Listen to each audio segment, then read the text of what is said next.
మన Chiranjeevi vascular and multi speciality hospital దేశంలోనే best vascular and endovascular facilities and all multi speciality care.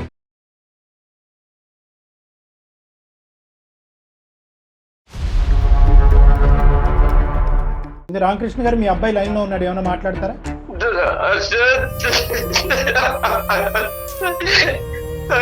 ఎలా ఉన్నావురా?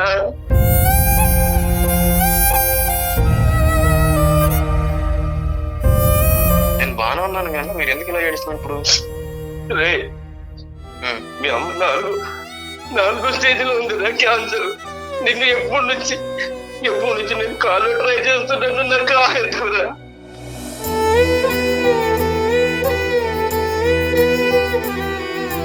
మీ అమ్మ చావు బతుకులో కొట్టు బిట్టాడుతుంది. అది చనిపోయిందా? అమెరికా వెళ్ళిన దగ్గర నుంచి నువ్వు ఎందుకు రాదా తయారు? నేనేం చేయరా? పెద్ద ఆయన చేయటానికి రెండు కారణాలు ఉన్నాయి. ఒకటి, నాయన చావు బతుకుల్లో ఉండేటటువంటి నీ తల్లిని చూడటానికి ఒకసారి రారా బాబు అని ఒక రిక్వెస్ట్. ఒక నిమిషం. ఒక అనాథగా ఉన్న ఒక బిడ్డను తీసుకొచ్చి పెంచి పెద్ద చేసి ప్రయోజకుడిని చేసి అమెరికా లాంటి కంట్రీకి పంపించడం వాళ్ళు చేసిన తప్ప కాదు. లేదు లేదు, నాకు నా దృష్టిలో ఎప్పుడైనా కానీ నన్ను కన్న వాళ్ళే నాకు తల్లిదండ్రులు, నన్ను పెంచిన వాళ్ళు కాదు. సరే, ఎందుకంటే ఇది పెట్టుకుని నేను బయట సమాజంలో నేను తిరగలేను. ఇప్పుడు నన్ను మీరు ఎందుకు పెంచారు, నన్ను పెంచకుండా ఉంటే బాను, నా గాలికి నన్ను వదిలేసేటటువంటి మాట ఈ రోజు మీరు సుఖంగా సంతోషంగా అమెరికాలో దర్జాగా బతుకుతూ ఉన్నప్పుడు అడిగేటటువంటి మాట కాదండి. నాన్న అనే పదం కూడా రాలేదు. అంత పాపం ఏం చేశారండి వాళ్ళు? అనితతో చరి సమానంగా కానీ లేదంటే దానికి మించైనా కూడా మిమ్మల్ని బాగా ఎక్కడైనా లోటు జరిగిందా? ఒక్క మాటలో చెప్పండి. 100% కాదు కదా, 100% కాదు కదా, 200% వచ్చినాయి కదా, మీకు 200% వచ్చినాయి కదా. ఆ 200% వెనక్కి ఇచ్చేసేయండి. వాళ్ళు వద్దని చెప్తున్నారు మళ్ళీ. ఏం సరే ఆయన మధ్యలో ఆయన వాయిస్ వినడానికి నాకు చిరాకు ఉంది ఇప్పుడు.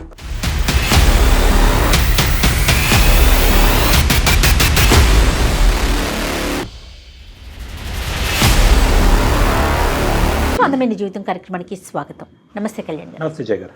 కళ్యాణ్ గారు, రామకృష్ణ అని మనకు ఒక పెద్ద ఆయన మెయిల్ చేశారండి. ఆయన వయసును కూడా మెన్షన్ చేశారు కాబట్టి నేను పెద్ద ఆయన అని చెప్తున్నాను. పెద్ద ఆయన చేయటం చాలా చాలా బాధ అనిపించిందండి నాకైతే. ఇమీడియట్గా మీతో మాట్లాడించాలి అనిపించింది. తప్పకుండా జయ గారు, ఒకసారి కాల్ చేసేస్తానండి. తప్పకుండా. ఏంటి వృద్ధాప్యంలో అంత సమస్య? చాలా అంటే తీవ్రంగా ఉంది సమస్య కూడా.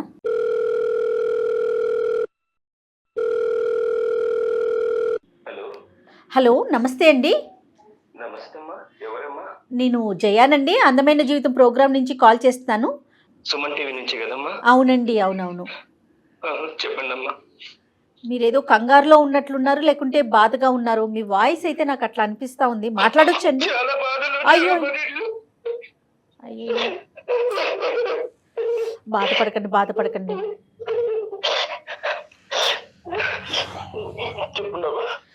బాధపడకండి, కొంచెం స్థిమితంగా కూర్చోండి. నాతో పాటు డాక్టర్ కళ్యాణ్ చక్రవర్తి గారు ఉన్నారు.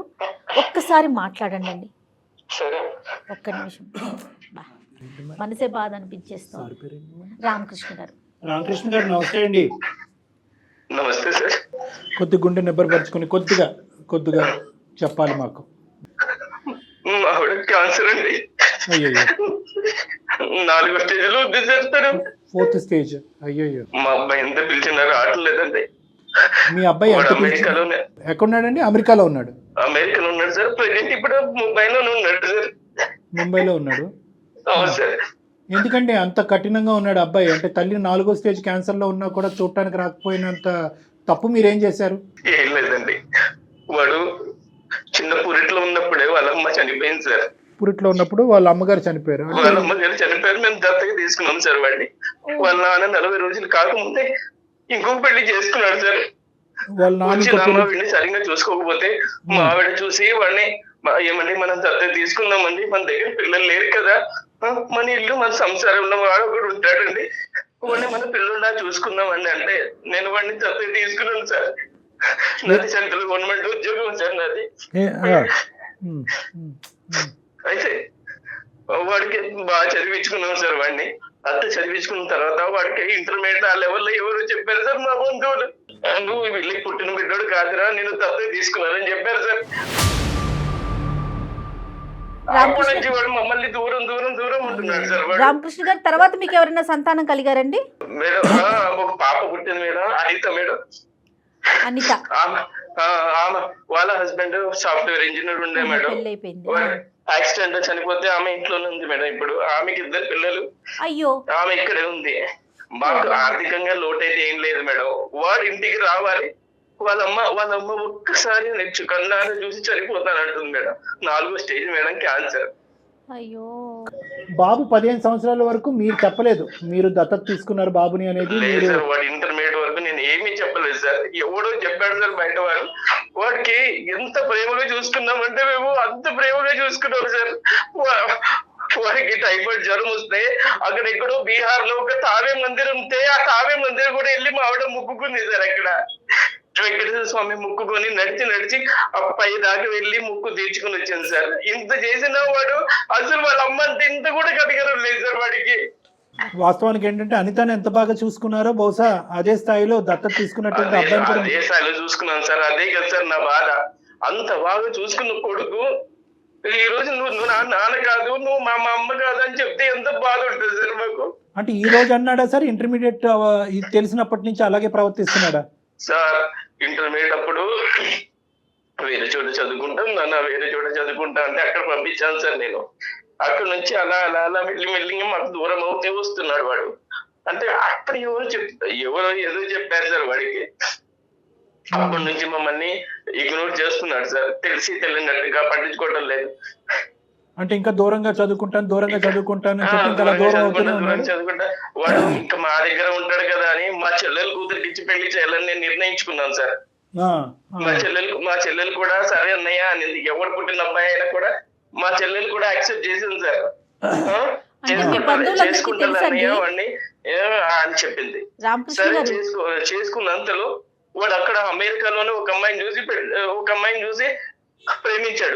ప్రేమించి వాడు ఏం చేశాడు సార్, మమ్మల్ని అసలు ఇన్వైట్ కూడా చేయలేదు, మమ్మల్ని పిలవలేదు. నేను కాల్ చేస్తే లేదా నాన్న మీరు ఎవరు రావద్దండి, అసలు ఎవరికి ఇన్ఫార్మ్ చేయొద్దండి, మన బంధువులకి ఎవరు చెప్పకండి, నేను ఇక్కడ పెళ్లి చేసుకుంటున్నాను, మీరు రావాల్సిన అవసరం లేదు, అమ్మ రావాల్సిన అవసరం లేదని చెప్పారండి. తెలుగు అమ్మాయేనండి అమెరికా అమ్మాయా? తెలుగు అమ్మాయే అండి. ప్రేమించి పెళ్లి చేసుకున్నాడు. వాళ్ళ వరకు అయితే హ్యాపీగానే ఉన్నారు. వాళ్ళ వరకు హ్యాపీగా ఉన్నారు సార్. కానీ ఒక్కసారి కూడా మమ్మల్ని చూడడానికి రావడం లేదు సార్. అంటే మాకు అర్థం కావట్లేదు మీరు చేయని తప్పుకు మిమ్మల్ని ఎందుకు శిక్షిస్తున్నాడు మీ అబ్బాయి అనేది మాకు అర్థం కావట్లేదు. మీ కుటుంబ సభ్యులు అందరికీ తెలుసా ఈ అబ్బాయి దత్తత తీసుకున్నారు మీరు అనేది? సార్ మా కుటుంబంలో అందరికీ తెలుసండి ఈ అబ్బాయి మీద దత్తత తీసుకున్నామని. కానీ ఎవ్వరు అబ్బాయికి చెప్పలేదు. కానీ ఇంటర్మీడియట్ చదివేటప్పుడు మాత్రం ఎవరో చెప్పారో అప్పటి నుంచి మీరు మా తల్లిదండ్రులు కాదు కదా అని వాడు దూరం అలాగే వెళ్ళిపోతున్నాడు. కానీ ఒకటి రామకృష్ణ గారు, ఎస్పెషల్లీ దత్తత తీసుకునేటటువంటి కేసులతో నాకు చాలా అనుభవం 30 సంవత్సరాలు బట్టి. నేను అనేది ఏంటంటే దత్తత తీసుకున్నప్పుడు ఒకానొక సందర్భంలో ఒక కీలకమైనటువంటి వయసు, అది కూడా పీడియాట్రిక్ సైకియాట్రిస్ట్ డాక్టర్ చెప్తారు ఈ టైంకి మీ అబ్బాయి సూటబుల్గా ఉన్నాడు, మీ అమ్మాయి సూటబుల్గా ఉన్నాడు, ఈ టైం అప్పుడు డిక్లేర్ చేయండి అంటారు.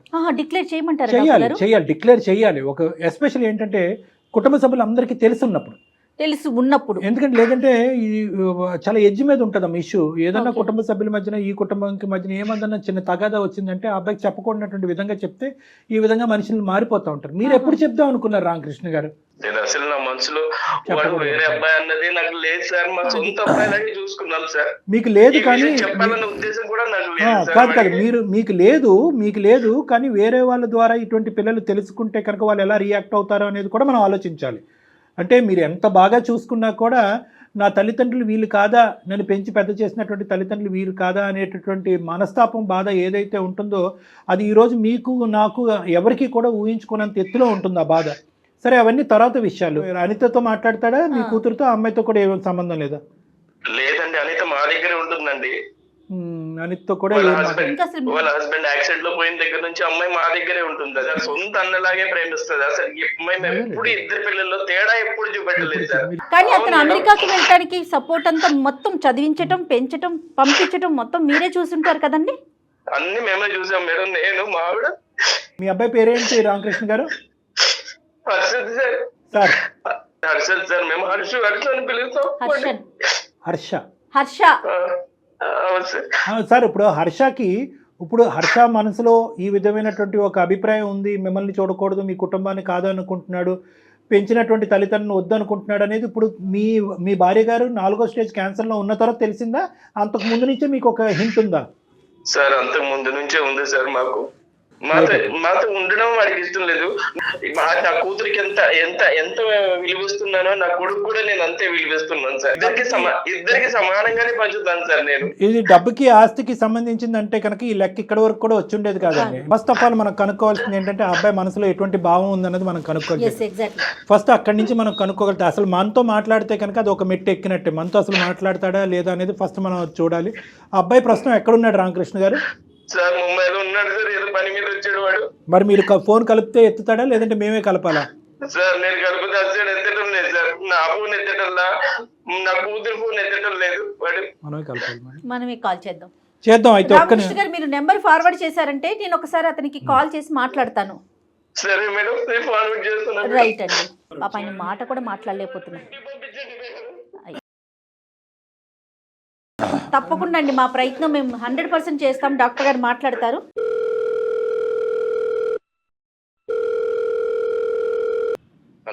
హలో, నమస్తే అండి హర్షిత్ గారు. నా పేరు జయ అండి. నేను సుమన్ టీవీ అందమైన జీవితం ప్రోగ్రామ్ నుంచి మాట్లాడుతున్నాను. నాతో పాటు డాక్టర్ కళ్యాణ్ చక్రవర్తి గారు ఉన్నారు. ఒక 5 minutes మీతో మాట్లాడొచ్చా? అంటే ఒక చిన్న ఇష్యూ ఒకటి ఉండింది, దాని గురించి మాట్లాడదామని. సారీ అండి, మీ పర్మిషన్ లేకుండా మీకు కాల్ చేశాము. సుమన్ టీవీ ఇది అందమైన జీవితం అని ఒక పెద్ద ప్రోగ్రామ్ని మనం కండక్ట్ చేస్తూ ఉంటాము. ఎవరైతే సమస్యతో ఉన్నారో వాళ్ళకి డాక్టర్ కళ్యాణ్ చక్రవర్తి గారు తగిన సలహాలు సూచనలు ఇచ్చి వాళ్ళ సమస్యకు ఒక పరిష్కార దిశగా మేము తీసుకెళ్తామండి. సో మా దాకా ఒక సమస్య వచ్చింది మీ ఫ్యామిలీకి సంబంధించి. మీరెవరండి మా ఫ్యామిలీ గురించి డిస్కస్ చేయడానికి? Harshit hi Harshit, good afternoon. నా పేరు doctor Kalyan Chakravarthy. Let me introduce myself. తర్వాత మీకు ప్రోగ్రామ్ ఎందుకు, అసలు మీకెందుకు, మిమ్మల్ని ఎందుకు డిస్టర్బ్ చేస్తున్నాం, సో కాల్ డిస్టర్బెన్స్ అని అనుకోవచ్చు. చాలామంది అలాగే అనుకుంటారు, మీరు అలా అనుకోవటంలో కూడా తప్పులేదు. నేను డాక్టర్ కళ్యాణ్ చక్రవర్తి. నేను consultant psychiatrist and relationship counsellor with 30 year experience నాకు. సో ఈ మీడియా, ఈ ప్లాట్ఫామ్ అనేటటువంటిది ఏంటంటే not to trouble you or struggle you, మిమ్మల్ని ఇబ్బంది పెట్టి బాధ పెట్టి కాదు. ఒక 2 minutes వినండి, నేను చెప్తున్నాను. నేను ఎవరో తెలిస్తేనే కదా మీరు నాతో మాట్లాడటానికి ఒక అవకాశం ఉంటుంది. నేను ఎవరో తెలియకుండా ఒక అనామకుడితో మీరెందుకు మాట్లాడతారు? ఇది నా ఫ్యామిలీ గురించి నేను మీకు చేయలేదు. మీ ఫ్యామిలీ గురించి ఒక సలహా సూచన తీసుకుని ఒక పెద్ద ఆయన పడేటటువంటి బాధ మీ వరకు తీసుకొస్తే మీరు ఏమన్నా దానికి ఒక సలహా సూచన ఇస్తారేమో అనే ఉద్దేశంతో, ఒక మానవతా దృక్పథంతో చేసేటటువంటి ప్రయత్నం. నా రెజ్యూమ్ మీకు అనవసరం. మాట్లాడుకోవట్లేదు అనేది మీ నాన్నగారు చెప్పేటటువంటి మాట అండి. రామకృష్ణ గారు చాలా బాధాకరంలో, చాలా భయంకరమైనటువంటి వేదంతో ఈరోజు మీ నాన్నగారు మాకు ఫోన్ చేసి అతను ఏ స్థాయిలో ఉన్నాడంటే అతని మానసిక పరిస్థితి అది వర్ణాతీతం. నా మాటల్లో కూడా నేను చెప్పలేను.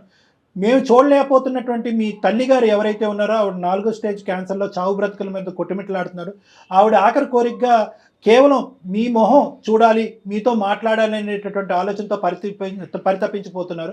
ఎటువైపు పోవాలో అర్థం కానక మీరు ఫోన్లు ఎత్తక, మీరు మెసేజ్లకు రెస్పాండ్ అవ్వక మా వరకు వచ్చారు రామకృష్ణ గారు, మీ తండ్రి గారు. దాంతో ఆ కేసు టేకప్ చేసుకుని మీ వరకు రావటం జరిగింది. దయచేసి ఒక 2 నిమిషాలు మనం మాట్లాడుకుందాం. కాదండి, ఇప్పుడు రామకృష్ణ గారు కాదు, రామకృష్ణ గారి యొక్క బాధని మేము అర్థం చేసుకుని మీ వరకు వచ్చాం. మీరు ఏమన్నా మాట్లాడదలుచుకున్నారా మాతో? లేదండి, నేనేం మాట్లాడదలుచుకోవట్లేదు. ఒక 2 minutes అండి ప్లీజ్, నా రిక్వెస్ట్. చెప్పండి. రైట్, ఓకే, థ్యాంక్ యూ అండి. మీరు అర్థం చేసుకున్నారు. నేను అర్థం చేసుకోలేదు, మీకు టైం ఇచ్చాను. Okay, thank you. What ever, ఏదైనా నాకు ఒకే విధంగా వినిపిస్తున్నాయి. కానీ నేను చెప్పేది ఏంటంటే రామకృష్ణ గారు కూడా, మీ నాన్నగారు కూడా ఇక్కడ లైన్లో ఉన్నారండి. మీరు డైరెక్ట్గా ఫోన్ ఎత్తట్లేదు కాబట్టి మేము ఈ పద్ధతిలో మీకు కాల్ చేయవలసి వచ్చింది. రామకృష్ణ గారు, మీ అబ్బాయి లైన్లో ఉన్నాడు, ఏమైనా మాట్లాడతారా?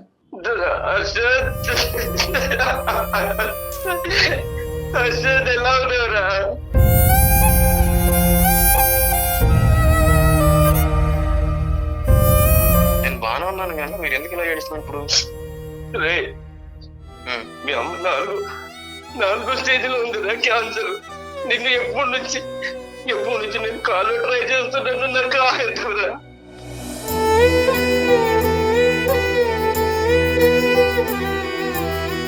నీ చెల్లి ఇన్ని రోజుల నుంచి చేస్తుంది. మీ అమ్మ చావు బతుకులు కొట్టు బిడ్డ అది చనిపోయిందా?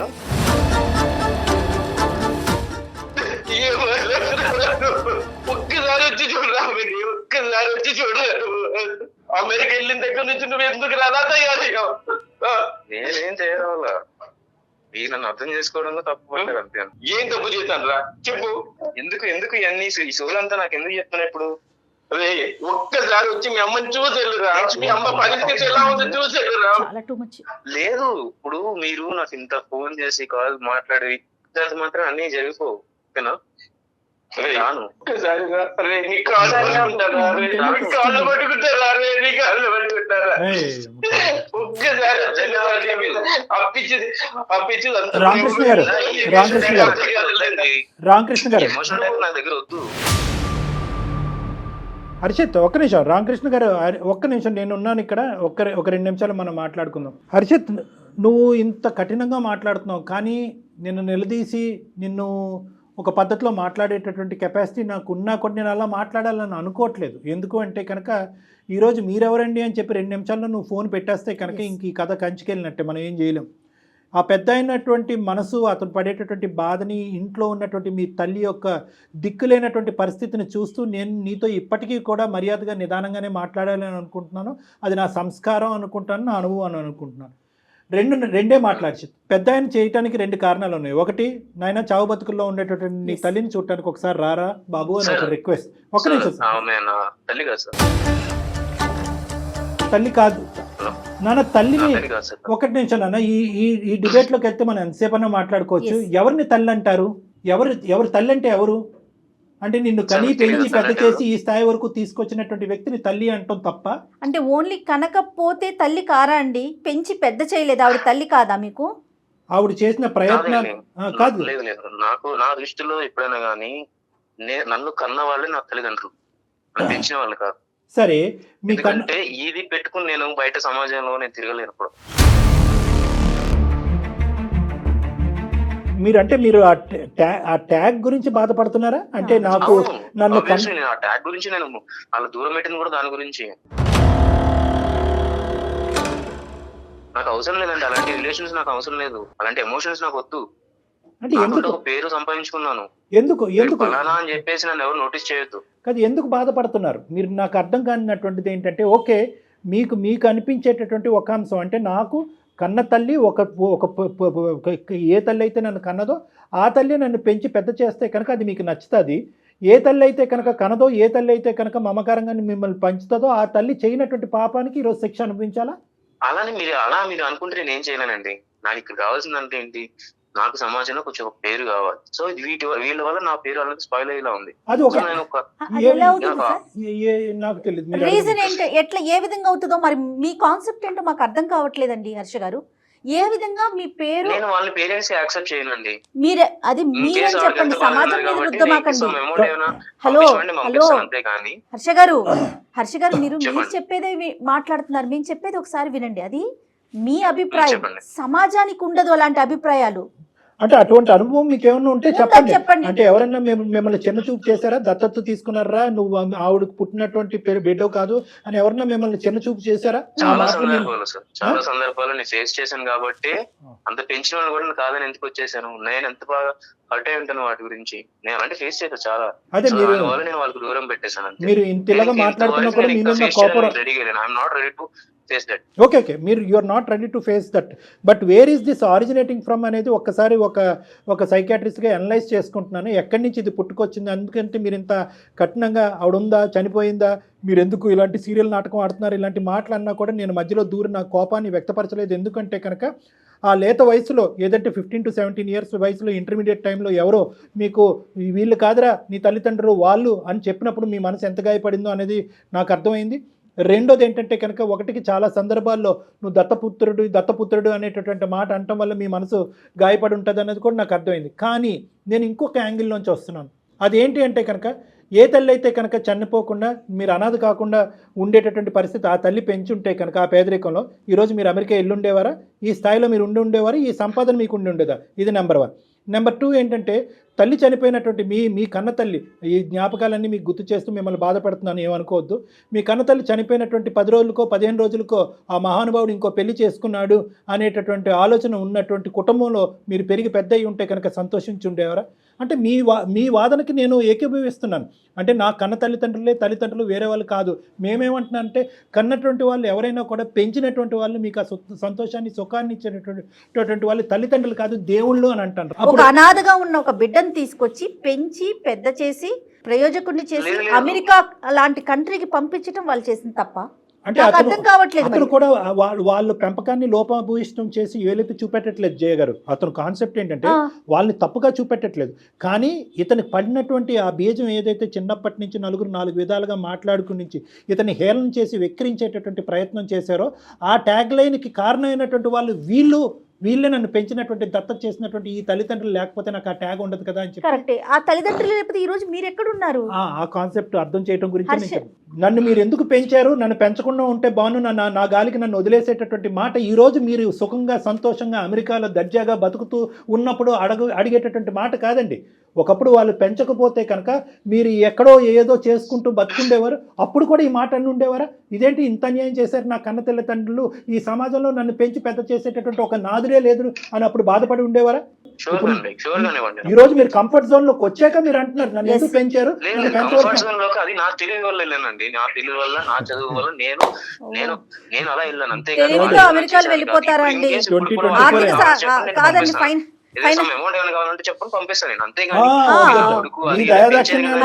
హర్ష గారు మా ఫ్యామిలీలో కూడా పిల్లలందరూ కూడా అబ్రాడ్ కంట్రీస్ లో ఉన్నారండి. ఓన్లీ తెలివితేటలతో వెళ్ళిపోరు, ఫైనాన్షియల్ సపోర్ట్ కూడా కావాలి. ఓహో, ఇప్పుడు మీరు ఎవరిని కొనక్కర్లేదు, అటువంటి దిక్కు లేనటువంటి స్థితిలో వాళ్ళే లేరు. వినండి హర్ష గారు, 2 నిమిషాలు. మీరు మాట్లాడేదంతా కూడా చాలా 5th గేర్ లో మాట్లాడారు. మీరు 5th గేర్ లో మాట్లాడితే నేను 10th గేర్ లో మాట్లాడగలను, కానీ అది నా సంస్కారం కాదు. ఎందుకంటే ఈ రోజు మీరు ఫోన్ పెట్టేస్తే కనుక ఆ మహానుభావుడికి ఇంకా కొడుకు అనేటటువంటి దిక్కు లేకుండా అతను ఇంకో దేనగాథలోకి వెళ్ళిపోతాడు. కాబట్టి అతను పాయింట్ ఆఫ్ వ్యూలోంచి నేను చాలా ఇదిగా మాట్లాడుతున్నాను. ఏమండి, మీకు తెలుసు ఎందుకు ఈ మాటలన్నీ ఓన్లీ మీ తెలివితేటల వల్లే వెళ్ళిపోయారు అక్కడికి. సోకాల్డ్ అమ్మ నాన్న, మీరు అమ్మ నాన్న అని పిలటానికి కూడా ఇష్టపడట్లేదు. ఇంతసేపు మాట్లాడుతున్నా నాన్న అని పదం రాలేదు మీ నోట్లో. నాన్న అని పదం అని ఇంకో 4 తిట్లు తిట్టినా బాగానే ఉండేది. ఆ మహానుభావుడు ఇంతటితో సరిపెట్టుకుంటానని ఫోన్ పెట్టేసి ఉండేవాడు. నాన్న అని పదం కూడా రాలేదు. అంత పాపం ఏం చేశారండి వాళ్ళు? మిమ్మల్ని పెంచటమే తప్ప అంత పాపం ఏం చేశారండి? ఈరోజు ఆవిడ క్యాన్సర్తో చచ్చిపోతుంది. హర్ష గారు, ఆవిడ క్యాన్సర్తో చనిపోతుంది. ఏమైంది మానవత్వం? ఒక్కసారి మా ఆవిడతో మాట్లాడిస్తాం సార్ మా బాబుని. ఈ బహుశా కొడుకు ఎక్కడో ఉన్నాడు, ఏదో చేసుకుంటున్నాడని ఫోన్ ఎత్తట్లేదని అనుకునేటటువంటి తత్వం వేరో, ఫోన్ ఎత్తిన తర్వాత ఇప్పుడు ఇక్కడ ఎవరు చనిపోయారని చెప్పి ఏడుస్తున్నాం అనే మాట ఇంకా భయంకరంగా ఉంటుంది. దయచేసి ఆవిడకి ఈ మాటలు వినిపించకూడదు. మనం ముగ్గురు మాట్లాడుకుందాం. హర్ష, ఒక్క నిమిషం. హర్ష చెప్పండి ప్లీజ్ నాన్న, ప్లీజ్. మరీ ఎంత కఠోరంగా మాట్లాడితే నేను ఏమీ మాట్లాడలేను. ఖచ్చితంగా కఠోరమే నాన్న, ఇది కఠినత్వం. కొన్ని వేలాది లక్షలాది మంది ఈ ప్రోగ్రామ్ చూసేటటువంటి వాళ్ళు, డాక్టర్ గారు మీరు అంత మర్యాద ఇచ్చి అంత నెమ్మదిగా అతనితో ఎందుకు మాట్లాడుతున్నారు అని అనేటటువంటి వాళ్ళు. అదే ఎందుకు నేను ఎటు పోదు కదా. నాకు వాళ్ళు వద్దు, అది నాకు మెయిన్ ప్రాబ్లం. నాకు వద్దు కాదండి, ఎవరో ఏదో చేసిన దానికి. సార్ కొద్దిసేపు నేను మాట్లాడాలంటే ఆయన సైలెంట్ గా ఉంటానండి. రామకృష్ణ గారు, అతను ఏదో చెప్తారంటే వినండి. చెప్పండి హర్ష. నా మెయిన్ పాయింట్ ఏంటంటే నాకు వాళ్ళు వద్దు సార్. మీరు స్టార్టింగ్ నుంచి 10 నిమిషాలు కాదు, ఎంత స్టార్టింగ్ ఎంత ఒక 2 minutes అడిగారు కదా, మీరు 15 minutes టైం ఇచ్చినా కూడా నేను ఏదో చెప్తాను లాస్ట్ ఒకటి. నాకు తన అవసరం లేదు, వాళ్ళ అవసరం లేదు నాకు. తన మనసుకి పడిన గాయం కోసం వీళ్ళని ఇబ్బంది పెట్టడం కష్టం కాదు కదా. ఎంత గాయపడదు మేడం. హర్ష గారు, మీరు చెప్పింది అయ్యిందా? మళ్ళీ నేను టైం ఇవ్వలేదు అంటారు, నేను మాట్లాడచ్చా? చెప్పండి. మీ తల్లిదండ్రులు ఇప్పటి వరకు 25-26 years వచ్చేంత వరకు మిమ్మల్ని ఎలా పెంచేవారు అనేది ఒక్కసారి మీ మాటల్లో మీరు చెప్పండి. ఏదైనా లోటు చేశారా? ఇవ్వకూడదు ఏదైనా ఇచ్చారా? ఇవ్వాల్సింది ఏదైనా ఇవ్వకుండా ఉన్నారా? ప్రేమ ఆప్యాయత అనేటటువంటిది పెంచుకున్నటువంటి అనితతో చరి సమానంగా కానీ, లేదంటే దానికి మించైనా కూడా మిమ్మల్ని బాగా చూపించారా? ఎక్కడైనా లోటు జరిగిందా? ఒక్క మాటలో చెప్పండి.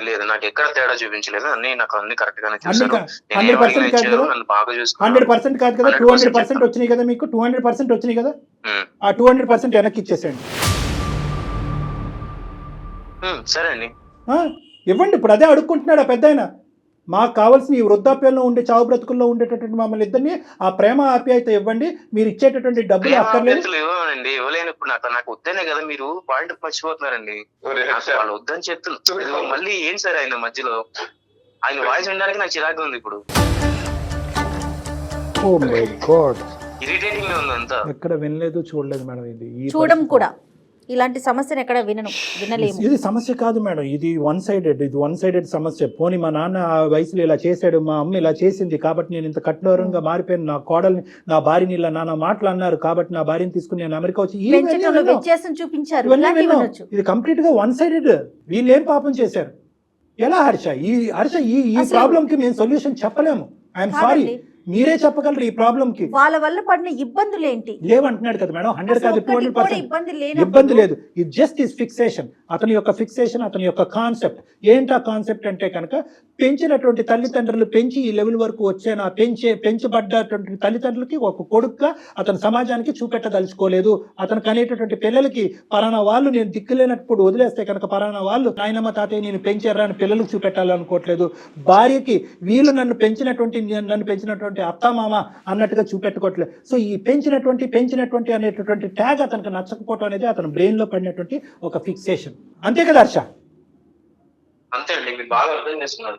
ఇంతే అర్థంగా నీ కాళ్ళు పట్టుకుంటారు మాత్రమే ఏమొస్తుంది? ఏమి రాదు నాన్న, ఎవరి కాళ్ళు ఎవరు పట్టుకున్నంత మాత్రం ఏమీ రాదు. కొంచెం పంపించండి సార్ మా వాడిని. నేను కూడా వచ్చి కాలు పెట్టుకుంటాను, ఏమి రాదు కదా. పోనీ రండి, ఆ విధంగా కాలు పట్టుకోండి ఒకసారి. ఆ తని తిరుగుతుంది ఆ మహాతల్లికి. పోనీ వచ్చి కాలు పట్టుకుని మీరు నా తల్లిదండ్రులు కాదు అనే మాట చెప్పడానికి గురించేనే ఇక్కడికి రండి. హర్ష గారు మాట్లాడుతున్నారండి మీరు. ఇంతగా ఒక పెద్ద ఆయన ఇన్ని సార్లు ఈ విధంగా మాట్లాడుతున్నా కూడా మీకు కనికరం అనిపించట్లేదండి? కనీసం వచ్చి ఒక్కసారి కనిపించి వెళ్ళిపోండి. ప్రేమ లేకపోయింది. నేను ఏం చెప్పాను, ఏం మాట్లాడాను అనేటటువంటిది నీకు నచ్చచ్చు నచ్చకపోవచ్చు. నెంబర్ 1 చెప్పా పెట్టకుండా నీకు ఫోన్ చేయటం, దానివల్ల మా మీద ఎంత కోపం ఉందో మాకు తెలియదు. కానీ ఇవన్నీ తీసి పక్కన పెట్టు. చిన్నప్పుడు మాట్లాడినటువంటి మాటలన్నీ తీసి పక్కన పెట్టు. 1కి 100 సార్లు నీ నోటు వెంట నువ్వే అన్నావు 200% నా తల్లిదండ్రులు నన్ను ప్రేమించారని చెప్పి. ఏ మచ్చ లేనటువంటి ఈ పెంపకాన్ని ఎందుకు ఇలా శిక్షిస్తున్నావు? ఒక్క 2 నిమిషాలు ఆలోచించు. బతిమాలుకుంటున్నాను, వేడుకుంటున్నాను, అడుక్కుంటున్నాను. రామకృష్ణ గారు, మీ అబ్బాయితో ఏమైనా చెప్పాలి అనుకుంటున్నారా? సార్ చాలా ఉంది సార్ చెప్పడానికి. మీ అమ్మ చేసిన తప్పు ఏమన్నా ఉందారా? నేను ఏమన్నా తప్పు చేస్తానంటే శిక్షించరా? ఒక్కసారి హర్ష, నేను ఏం చేయటం కాదు నన్ను, ఏం చేయాలో నీకు తెలుసు. మేం చెప్పేవాళ్ళం ఎవరు నీకు తెలుసు. నీది మరీ అంత కఠోరమైనటువంటి మనసు కాదు. నువ్వు ఎందుకు అలా మారిపోయావు మాకు అర్థం కావట్లేదు. ఒక్కసారి 4 మెట్లు దిగి మీ నాన్నగారు వేడుకునేటటువంటిది ఏంటి అన్నది ఒక్కసారి కళ్ళు మూసుకుని ఆలోచించండి, అన్ని క్లియర్ అవుతాయి. ఇది డబ్బుల గురించి కాదు, ఇది డబ్బుల గురించి కాదు, ఆస్తుల గురించి కాదు. సార్ అక్కడికి వచ్చిన తర్వాత నాకు వాళ్ళ రిలేషన్స్ ఎవరైతే ఉన్నారో వాళ్ళందరూ వచ్చి నన్ను పాయింట్అవుట్ చేసి మాట్లాడతారు, నాకు నచ్చదు. ఇంకొకటి ఏంటంటే చిల్లి భర్త లేడు, చిల్లి పిల్లలు ఇలా అని చెప్పేసి ఈ రిలేషన్స్, ఈ ఎమోషన్స్ అన్ని తీసుకొచ్చి నన్ను ఎత్తులు పెట్టద్దు అని చెప్పండి సార్. నేను వచ్చి కామ్గా చూసి ఓకే ఆవిడ హెల్త్ బాగాలేదన్నారు, ఓకే నేను వచ్చి చూసి వెళ్ళిపోతాను అంతే. ఇది కూడా నేను రాకూడదనే డిసైడ్ అయ్యాను. కాకపోతే వీరు నా ఫ్యామిలీ అని మీరు అంటున్నారు. సరే బయట మనుషులు మీరింతలా నా గురించి ఆలోచించి మా ఫ్యామిలీ గురించి ఆలోచించి చెప్తున్నారు కాబట్టి నేను ఏదో వచ్చి చూసి వెళ్ళిపోవడం మీకోసం పర్టికులర్ గా సార్. చిన్న హెల్ప్ చేయండి హర్ష గారు. థ్యాంక్ యూ సో మచ్ అండి మా మాట మన్నించినందుకు. అయితే మీరు వచ్చేటప్పుడు ఒక్కసారి ఫోన్ చేశారంటే ముందు మనం డాక్టర్ కళ్యాణ్ గారి దగ్గర ఒక్కసారి కూర్చుందాం. ఒక 10 నిమిషాలు మాట్లాడాక అందరం కలిసి అమ్మని చూడటానికి వెళ్దాం ప్లీజ్. ఆ అవకాశం మాత్రం మాకు ఇవ్వండి. Super very good. Thank you Harsha, thank you so much. మా విన్నపాన్ని మా బాధను మన్నించినందుకు. మీ తల్లిదండ్రుల గురించి నేను ఇలా అడుక్కోవటం అనేది నాకు విడ్డూరంగా అనిపించింది. అయినా కానీ మాకు అందరికీ నచ్చినటువంటి ఫలితం బహుశా ఫ్యూచర్లో మీకు ఎంతో మమ్మల్ని మీరే ఎంతో ఆశీర్వదిస్తారేమో. అరే ఇంత మంచి కార్యక్రమం అని చెప్పి, ఇంత మంచి వేదిక అని చెప్పి. ఇది ఎందుకంటే ఒక కుటుంబానికి మించినటువంటిది ఏదీ లేదు. ఆ కుటుంబాన్ని కలిపినటువంటి పుణ్యం మాకుంటుంది. మీరు చేసేటటువంటి స్టెప్ ఏదైతే ఈరోజు తీసుకుంటున్నారో దాన్ని అందరూ హర్షిస్తారండి. Everybody is going to be happy about this. చాలా థాంక్యూ అండి, చాలా థాంక్యూ అండి. అతను వస్తాడు, అంత మంచిగా జరగబోతుంది. ధైర్యంగా హ్యాపీగా ఉండండి. ముందుగా మీ భార్య గారికి జరిగినటువంటి సంభాషణ కూడా ఆవిడకి ఒకసారి తెలియపరిచి గుండె ధైర్యం చేయండి. థ్యాంక్ యూ రామకృష్ణ గారు. థ్యాంక్ రైట్ యూ అండి. థ్యాంక్ యూ రామకృష్ణ గారు, హర్ష గారు, thank you so much. Thanks sir. Kalyan గారు, మీ ఒపీనియన్ తీసుకోకుండానే నేను మిమ్మల్ని కలవమని చెప్పాను. రీజన్ ఏంటంటే వన్స్ ఒక్కసారి మీ దగ్గరికి వచ్చి కూర్చొని మీతో ఒక్క 10 నిమిషాలు మాట్లాడితే తన మనసు మారుతుందన్న నా అభిప్రాయం. అంతేనండి. ఫోన్ కన్నా కూడా డైరెక్ట్గా అనేసరికి ఫేస్ టు ఫేస్ మనసులో బాధ కానీ ఏదైనా కూడా మీరు బయటకు తీసేయగలుగుతారని ఒక అభిప్రాయం అండి. తను వచ్చేటప్పుడు మీకు నేను కాల్ చేస్తాను, దాన్ని ఒక్కసారి కూర్చుందరు. తప్పకుండా జయ గారు. రైట్ అండి. Thank you. నమస్తే. Thank you Jaya.